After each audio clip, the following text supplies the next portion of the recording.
3rd আগস্টে যখন অফিসারদেরকে address করলেন সেনাপ্রধান, that was the nail in the coffin. তখন কিন্তু এক বাক্যে সকল পদবীর অফিসার, বিশেষ করে জুনিয়র লেভেলে, তারা একটা কথাই বলেছে, we can't fire against our own citizen. তাদেরকে আমরা হত্যা করতে পারি না। এই মেসেজটা ওয়াজ দ্য মেইন ইম্পর্ট্যান্ট। এবং এখান থেকেই সেনাপ্রধান বুঝে গেছেন যে সেনাবাহিনী জনগণের সাথে, এবং তার লিডারশিপ তখনই বুঝেছে যে এনাফ ইজ এনাফ, এই সরকার must go. It was very clear.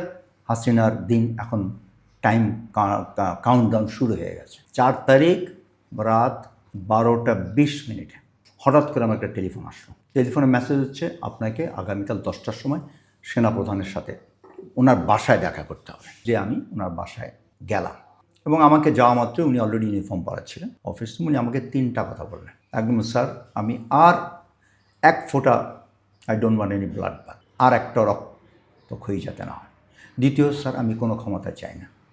তৃতীয়, আপনি একটা পলিটিক্যাল একটা কানেকশন আছে, পলিটিক্যাল সার্কেলে একটা নাম সুনাম আছে, তাই আমি আপনাকে ডেকেছি। আপনাকে একটা দায়িত্ব দিতে চাই। সেই দায়িত্বটা হচ্ছে, আপনি মেজর পলিটিক্যাল পার্টির লিডারদেরকে যত তাড়াতাড়ি সম্ভব তাদেরকে একটা মেসেজ দেন যে আমি তাদের সাথে আলাপ করে এই যে বর্তমান যে ঘটনা, এটা আমরা ইতি টানতে চাই।